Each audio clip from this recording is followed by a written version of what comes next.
Olá pessoal, tudo bem?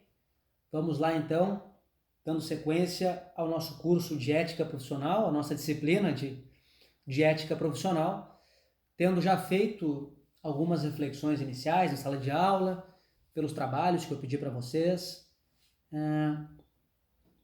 tendo já uma dimensão mais ou menos a respeito das diferenças entre direito, moral, ética, como se dá essa relação, por que é importante discutir esses conceitos, qual é a dimensão da norma jurídica com a qual eles estão envolvidos. E feitas essas primeiras considerações, essas primeiras reflexões a respeito do fenômeno jurídico do ponto de vista ético, a gente vai então para aquela que talvez seja a área de interesse maior de vocês, que é um estudo um pouco mais direcionado para o exame da Ordem dos Advogados do Brasil, o exame de ordem, dentro dessas normativas e da própria lei, do próprio estatuto da advocacia, que são aquelas questões ali que caem efetivamente no exame. Importante a gente ter em mente, pessoal, em primeiro lugar, que essas questões são bastante interdisciplinares. A gente vai ver aqui ao longo da aula que em muitos momentos vocês vão ter que conhecer os procedimentos, os ritos de lei, para fazer uma diferenciação entre o que é o estatuto e o que é o regulamento, por exemplo, quem é que pode alterar, como é que faz para alterar. A gente vai discutir capacidade civil, o que vai entrar lá no direito civil, depois o fato de a solenidade do juramento lá ser um ato personalíssimo, também é preciso compreender o que é isso. Então, em vários momentos, mesmo que a gente esteja estudando o estatuto da advocacia, o regulamento, o código de ética, é importante que vocês também estejam bastante conectados com outras disciplinas, né? Assim como lá na prova de direito constitucional vai cair uma matéria de garantias fundamentais que está aparecendo lá uma matéria de direito penal ou uma questão que vai parecer mais direito tributário, aqui também, nas questões de ética profissional, talvez vocês encontrem disciplinas outras, né, que talvez não pareçam em um primeiro momento disciplinas ou questões de ética profissional. Mas então vamos lá, gente. Claro, sempre lembrando que é importante fazer essa reflexão ética para além disso aqui, né? Entendo, repito, né, que é importante para vocês compreender as questões que podem cair no exame da OAB, o que é importante saber aqui no que diz respeito a isso, mas também é importante que a gente pense a ética para além disso. A ética é muito maior do que um exame de ordem. Mas vamos lá. Quais são os principais documentos, né, as principais normativas, o que importa aqui para a gente em termos de ética profissional voltada à advocacia, à Ordem dos Advogados do Brasil? Primeiro, Estatuto da Advocacia, algo que a gente vai estudar, a gente tem que conhecer bem.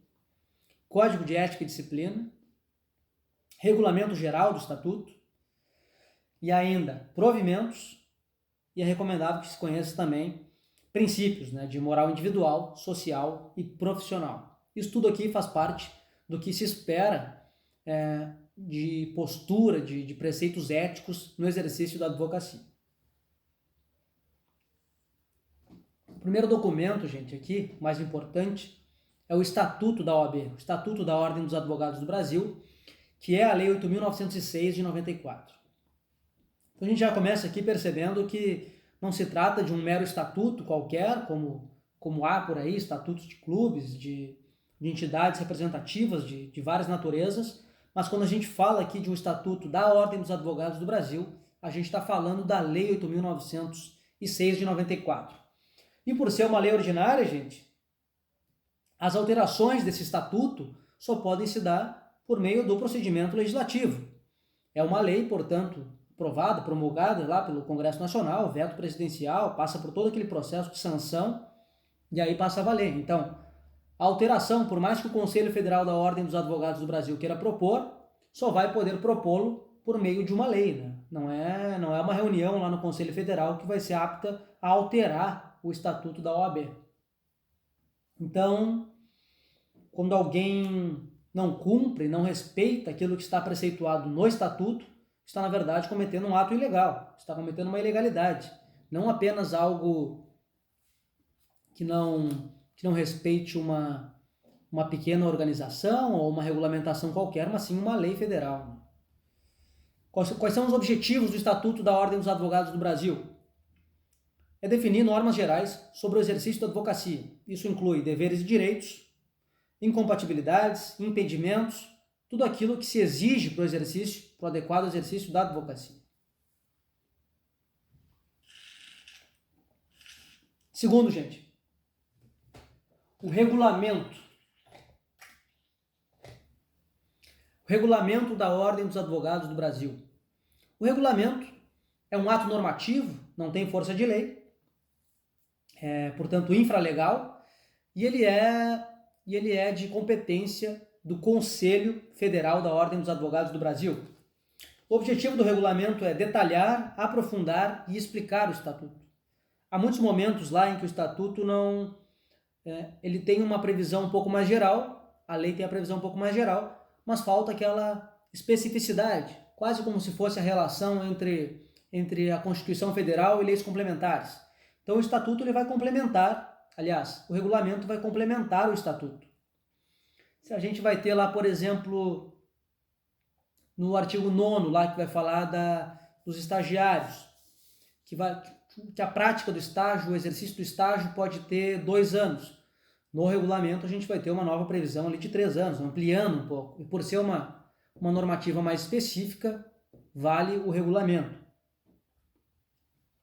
No mais, a gente vai perceber depois lá, em relação ao ingresso, que há uma exigência estatutária, uma exigência legal, né, o Estatuto da OAB, do diploma de formação em Direito, e aqui no regulamento nós vamos ter uma saída para isso, uma alternativa para alguns casos específicos. Então o regulamento ele vem para complementar, para ajudar nas determinações ali do Estatuto.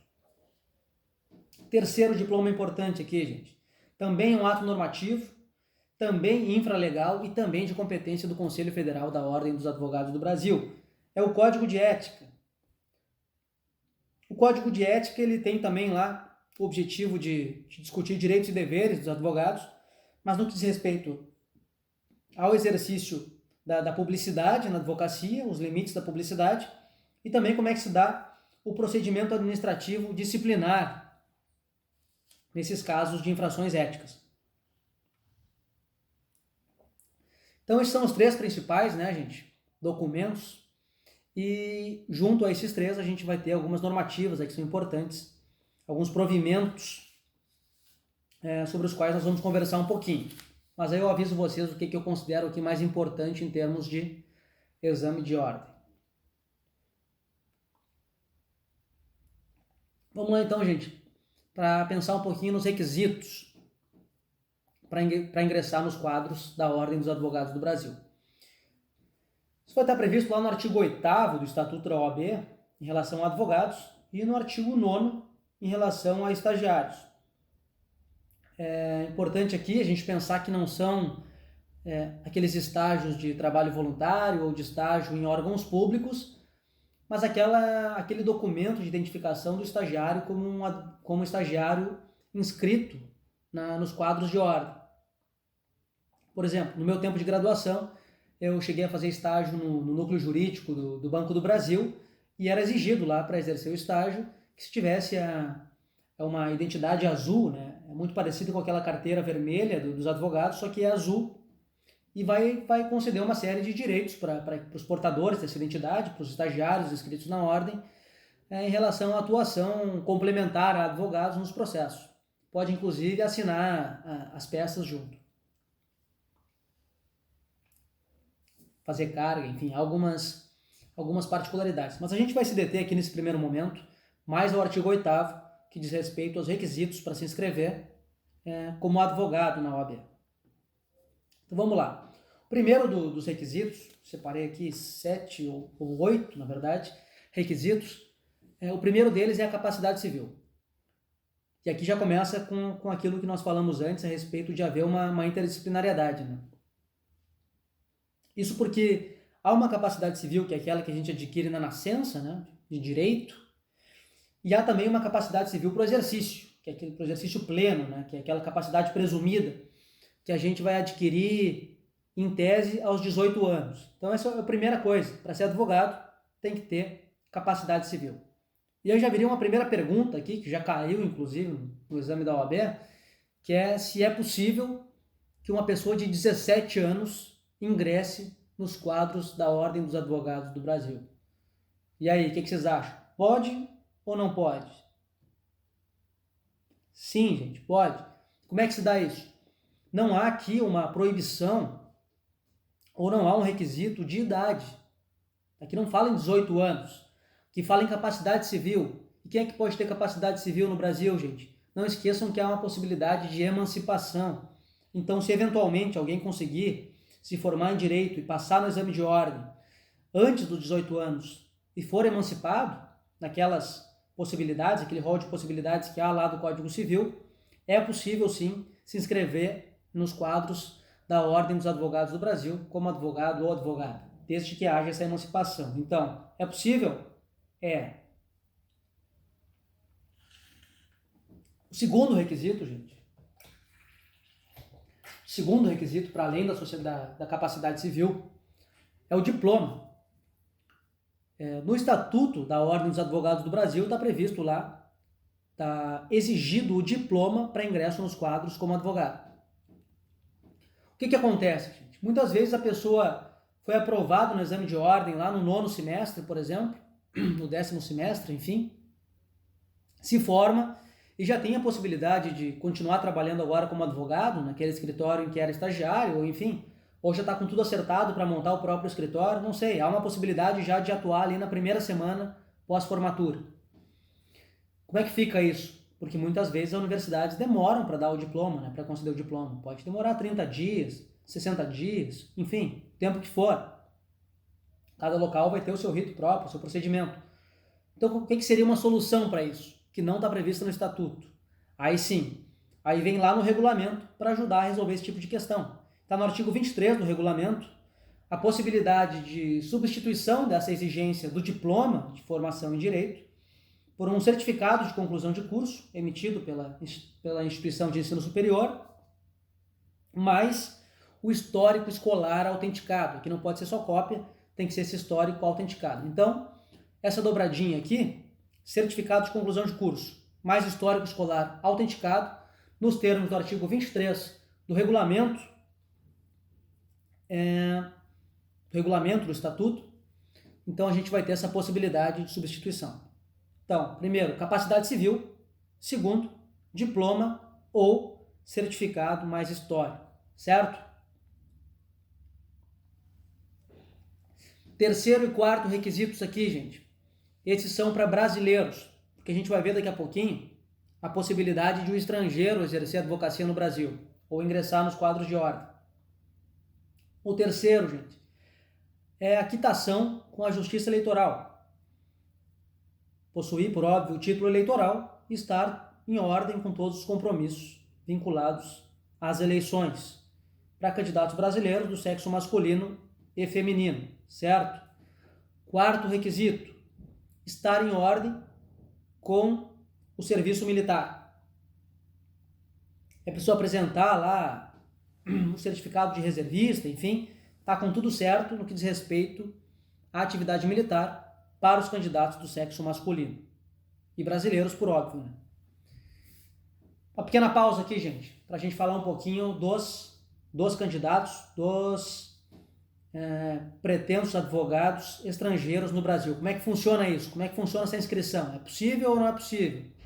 Um advogado alemão, um advogado francês, pode vir para o Brasil e exercer advocacia ou não pode? O que vocês acham? Pode, gente.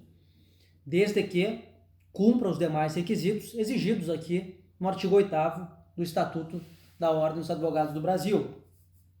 Isto é, tem que ter um diploma em direito que seja válido no Brasil, né? Então, talvez haja alguma dificuldade aí na questão da revalidação do diploma, mas não há nenhum impedimento em relação a isso. Então, em se efetuando esse processo de revalidação, é possível sim que o candidato ingresse nos quadros de ordem. Mas não basta o diploma, né, gente? Então, além desse diploma revalidado no Brasil, é preciso também, talvez aqui seja o mais difícil para um estrangeiro, né, Pense aí na dificuldade de um chinês, por exemplo, um advogado chinês atuar no Brasil, que é a aprovação no exame de ordem. Então é preciso ter um português bastante desenvolvido, né, para ser capaz de redigir uma peça e de responder às questões. Então, além de conhecer muito bem a legislação brasileira, é preciso também que tenha uma proficiência já em um grau mais avançado no português. Além disso, vai precisar prestar o compromisso, assim como qualquer candidato brasileiro. Vai precisar também não exercer nenhuma atividade incompatível com a advocacia e ter idoneidade para isso, né? Uma pequena exceção aqui, gente, para o exercício da advocacia, desde que de consultoria por advogados estrangeiros. Esse advogado estrangeiro, alemão, francês ou chinês, ele pode atuar prestando consultoria no Brasil, desde que essa consultoria seja vinculada à legislação do seu país de origem. Então ele não pode, sem estar inscrito na OAB, comentar, prestar consultorias em relação à legislação brasileira, mas em relação à legislação do seu país de origem, ele pode. Então isso é uma exceção. Não vai ter a capacidade postulatória, não vai ter a capacidade de atuar em juízo, mas no que diz respeito a essa especificidade de falar sobre a lei do seu próprio país, é possível. Mais uma exceção aqui dentro dos estrangeiros, gente. Essa exceção deriva de um acordo de reciprocidade, uma previsão constitucional que nós temos lá no artigo 12, parágrafo 1º da Constituição Federal, em relação a Portugal. Por toda a nossa dimensão histórica, as nossas relações com aquele país, nós temos essa possibilidade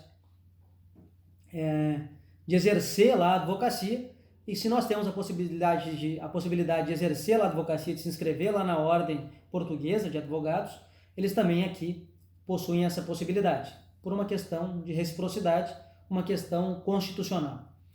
Isso vai estar melhor regulamentado lá, parágrafo 2º do artigo 8º que nós estamos estudando, e também no provimento 129 de 2009 do Conselho da Ordem. Certo, gente? Então aqui já temos algumas características, algumas particularidades aqui dessa questão do estrangeiro, além dos outros requisitos que nós já observamos. Vamos para o quinto, então, gente. O quinto requisito é a aprovação no exame de ordem. Talvez esse aqui é o que mais interesse a vocês, né? Vamos lá, o que é importante a gente ressaltar no que diz respeito a esse requisito importante aqui, que é a aprovação. Não se pode ser advogado sem passar antes do exame de ordem.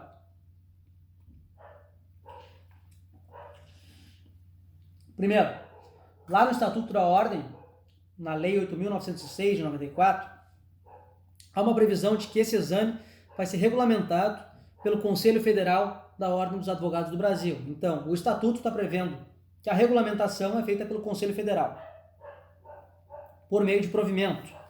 Está lá no artigo 8º, parágrafo 1º. E mais, esse exame é realizado pelas seccionais. Então, regulamentado pelo Conselho Federal, por meio de provimento, e realizado por meio das seccionais. Cada seccional, cada estado, vai realizar o seu exame de ordem. É claro que isso não nos interessa tanto aqui nesse momento, mas anteriormente havia um exame diferente em cada local. Agora nós sabemos que há o exame unificado, por isso a gente chama assim, né, exame unificado da OAB, mas a aplicação, né, a realização desse exame é de competência, é de responsabilidade de cada seccional. Está lá no artigo 58, inciso 6º do Estatuto da OAB.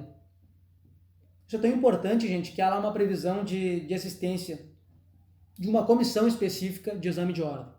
Assim como há lá a previsão de existência de uma comissão de estágio, há essa comissão também de exame de ordem. Tamanha a importância que é atribuída, inclusive em nível legal, em relação a essa questão. Sexto. O sexto requisito, gente, é prestar compromisso.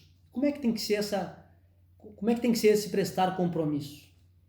Primeiro, o compromisso, gente, prestar o compromisso é um ato solene. Então, precisa ter toda aquela formalidade que se exige, como se exige, por exemplo, num casamento. O próprio Código Civil lá, na parte lá do direito de família, vai falar de como é que tem que ser o casamento. Tem inclusive palavras específicas que têm que ser utilizadas para que aquela cerimônia tenha validade. Aqui também esse compromisso é considerado um ato solene e tem que seguir todo o rito na forma prevista aqui no Estatuto. Há alguma exceção para essa solenidade? Sim e não, em partes. Porque a pessoa pode conseguir iniciar, assim como a questão lá do diploma, ela pode começar a exercer a advocacia aqui sem ainda não ter participado desse ato solene. A gente vai chamar isso de ad referendum. Isto é, há uma necessidade de referendar isso depois. A pessoa pode ter uma inscrição provisória na OAB pelo período de 60 dias no máximo, desde que nesses 60 dias ela vá lá, seja na sua subseção, na forma como for ali, dependendo da estrutura organizativa, e prestar esse compromisso na forma solene, na forma exigida pela lei. Desde que haja alguma urgência, que a pessoa pague as taxas lá e faça tudo conforme a regulamentação específica. Uma segunda característica, gente, desse compromisso é o fato de ser um ato personalíssimo. Então vejam o tamanho dessa solenidade. Até mesmo o casamento pode se dar por meio de procuração, mas não a prestação de compromisso aqui para o ingresso nos quadros de ordem como advogado. Então, prestar compromisso como sexto requisito, um ato solene e personalíssimo, não pode ser nem mesmo por procuração. Sétimo e oitavo requisito, não exercer atividade incompatível com a advocacia e não ser inidôneo. E o que está englobado aqui, gente, nessa estrutura? Em relação a esses dois requisitos aqui, a gente pode separar aqui em 4 tópicos. Primeiro, a questão da incompatibilidade profissional. Segundo, de conduta incompatível, aí já dentro da esfera pessoal. O ato inidôneo, ou pode ser um crime, a gente já vai ver, mas também aqui vinculado à vida pessoal do advogado, ou a questão do crime infame. Aí, isso sim, vinculado a uma atividade da advocacia. Então vamos lá por partes. Primeira questão aqui a respeito dessa incompatibilidade e de inidoneidade. Vai constituir uma proibição total de ingresso nos quadros da ordem. É a incompatibilidade derivada da vida profissional. A pessoa exerce uma atividade profissional que é incompatível com a advocacia. Por exemplo, a pessoa tem o sonho lá de ser um magistrado, de ser uma promotora de justiça. A partir do momento que a pessoa ingressa nessa carreira, ela não pode mais exercer advocacia. Não pode exercer advocacia para familiares, não pode exercer advocacia para vizinhos e nem mesmo em causa própria. Então, se acontecer isso, a pessoa está lá inscrita ou quer se inscrever e acaba entrando numa outra carreira, ela não pode, ou ela vai ter a inscrição cancelada ou não vai ser permitido o ingresso nos quadros de ordem como advogado em razão de uma incompatibilidade de ordem profissional. É, portanto, uma incompatibilidade total, há uma proibição total que deriva da vida profissional. Está previsto lá no artigo 28 do Estatuto da OAB, e qualquer ato praticado, qualquer ato de exercício de advocacia praticado dentro dessa incompatibilidade é um ato nulo na forma do artigo 4º do Estatuto. Tá bem, gente? Então, sempre que possível, deem uma paradinha aí, façam um pause, deem uma olhada no diploma legal lá para irem se habituando à redação que está prevista no próprio Estatuto, nos diplomas legais e infralegais que a gente está vendo aqui, tá bem? Então, essa incompatibilidade vai gerar o cancelamento, é uma impossibilidade total. Segundo, conduta incompatível. Aqui a gente está falando não de uma atividade profissional exercida pela pessoa, mas de uma conduta da sua vida pessoal. Pensem lá que em um determinado momento o advogado ou a advogada começa a enfrentar alguns problemas na sua vida privada e começa a fazer um uso excessivo, um uso abusivo de bebidas alcoólicas ou de drogas ilícitas, por exemplo. Isso vai caracterizar uma conduta incompatível com o exercício da advocacia. Porque, enfim, entende-se que não se pode admitir que um advogado ou uma advogada seja um ébrio habitual, que as pessoas estejam sempre vendo aquele advogado, aquela pessoa que exerce a advocacia embriagada. Mas isso, ao contrário do impedimento anterior, não vai gerar um cancelamento da inscrição. Vai gerar um mote, vai gerar uma possibilidade de um licenciamento desse profissional ou dessa profissional para que resolva essa questão de ordem pessoal.